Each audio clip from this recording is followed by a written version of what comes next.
एक किसान जो आज तक गरीब था और अभी भी गरीब है। किसान जब ऊपर की तरफ देखता है तो खुला आसमान दिखाई देता है, और जब नीचे देखता है तो उसकी बेशकीमती भूमि, धरती, उसके नंगे पांव और फावड़े दिखाई देते हैं।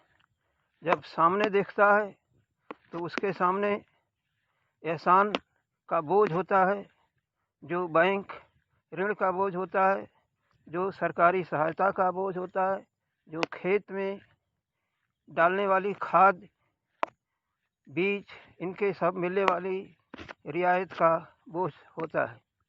जब वो पीछे मुड़ करके देखता है तो उसका परिवार होता है, जिसको उसको खिलाने की चिंता होती है। बच्चों का भविष्य होता है, महंगी शिक्षा होती है।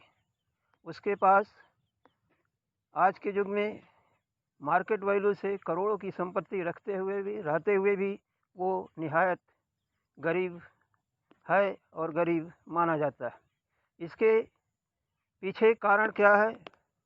एक तो उनका जो उपज का मूल्य है, उसका मूल्य निर्धारण दूसरों के हाथ में होता है। दूसरा, उनका कृषि चक्र। कृषि चक्र का मतलब कितनी बार वो अपने खेतों से उपज लेते। और तीसरा जो है, उनके सामने खेती की भूमि के से मिलने वाली जो इनकी उपज है, उसकी सुरक्षा का। ये तीन ऐसे कारण हैं जो किसानों को हमेशा गरीब बनाए हुए हैं और गरीब बनाते रहेंगे। क्योंकि देखेंगे कि एक व्यापारी जो बैंक से ऋण लेता है, अगर उसको 12% पर ब्याज पर ऋण मिलता है व्यापारी को, और वो अपने विक्रय पर 10% का प्रॉफिट लेता है, तो भी बैंक उसको आसानी से ऋण दे देते हैं। क्यों? इसका क्या कारण है कि व्यापारी का टर्नओवर अगर वो साल भर में 6 बार बेचता है, अपने पूंजी का विक्रय करता है। जैसे मान लीजिए उसने 1,00,000 रुपये का लोन लिया और 12% पर लिया, तो साल भर में उसका ब्याज 12,000 रुपये होगा। जबकि वो 10% अगर प्रॉफिट लेता है तो 1,00,000 पर 10% यानी 10,000 हुआ।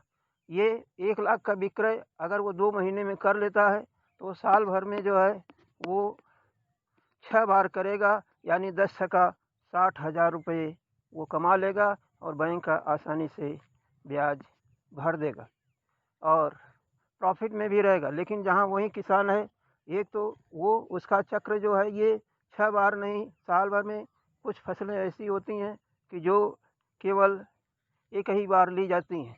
जैसे गन्ने का है, गन्ने को अगर वो बेचता है तो उसका प्राइस गन्ना मिलें देती हैं, वो मिल उसका भुगतान कब करेगी कोई निश्चित नहीं है।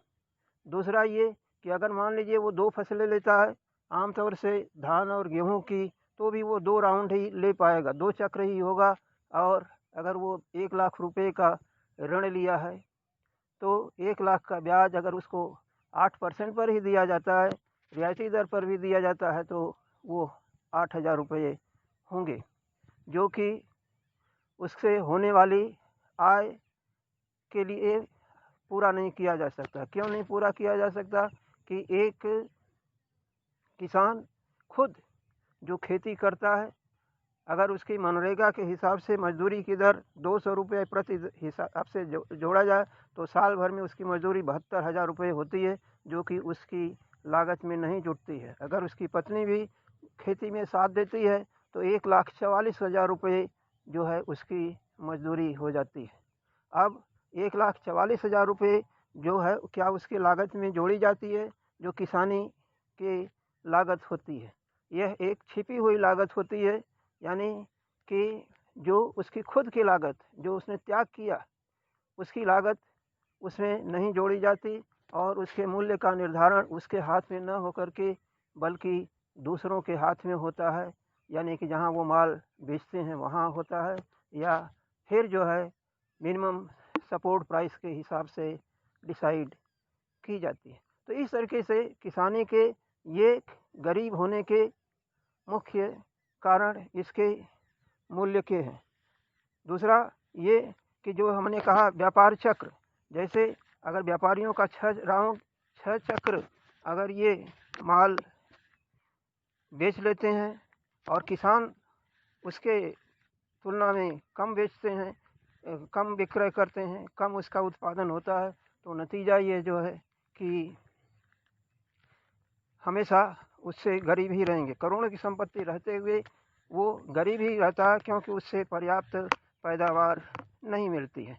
तो इस तरीके से अगर ये देखा जाए कि किसान के गरीब होने के क्या कारण है, एक तो उनका मूल्य निर्धारण है, दूसरा ये सुरक्षा है, सुरक्षा, कृषि सुरक्षा, यानी उसके उपज की सुरक्षा। उसके तैयार माल क्या है कि मार्केट में बिकने के लिए जाते हैं और अगर 1-2 दिन नहीं बिका तो उसका माल खराब हो जाता है।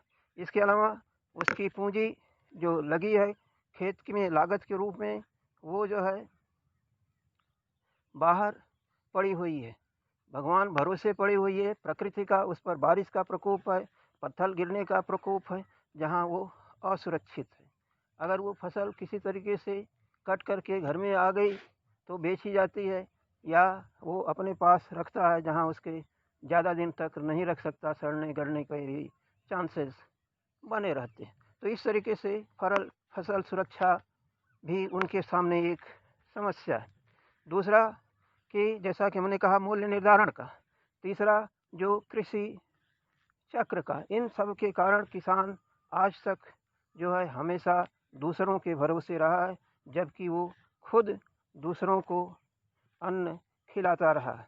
वो अन्नदाता कहलाता है।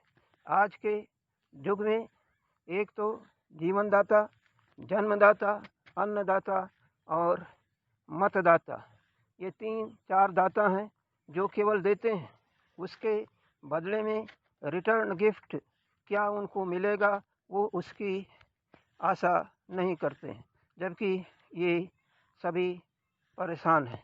अतः किसानों की दशा सुधारने के लिए ये ज़रूरी है कि उनके जो लागत मूल्य है या और विक्रय मूल्य है, उनका निर्धारण उनकी वास्तविक लागत को देखते हुए किया जाना चाहिए। दूसरा, उनके फसल उपज की सुरक्षा की जानी चाहिए। और तीसरा यह है कि उनका व्यवसाय चक्र, जिसको हम कृषि चक्र के रूप में इनके किसान के लिए मानेंगे, उसका जो है बढ़ाया जाना चाहिए। तो इस तरीके से अगर आप देखेंगे तो एक किसान के हालत में, माली हालत में कुछ सुधार हो सकता है। तो इस तरीके से आजकल जो तमाम तरह के फसल बीमा, किसान बीमा, सुरक्षा बीमा, तमाम तरीके की जो सहायताएं दी जा रही हैं, उन सहायताओं के देने के बजाय जो इनकी फसल चक्र है, जो इनका लागत मूल्य और व्यापारिक बाजार मूल्य है, उनको इनके हिसाब से निर्धारित किया जाना चाहिए। इस तरीके से अगर ये इनमें सुधार किया जाता है तो इनकी हालत सुधर सकती है। हम आपसे अनुरोध करते हैं कि अगर ये बातें समझ में आई हों, पसंद आई हों, तो आप हमें लाइक करेंगे, सब्सक्राइब करेंगे। धन्यवाद।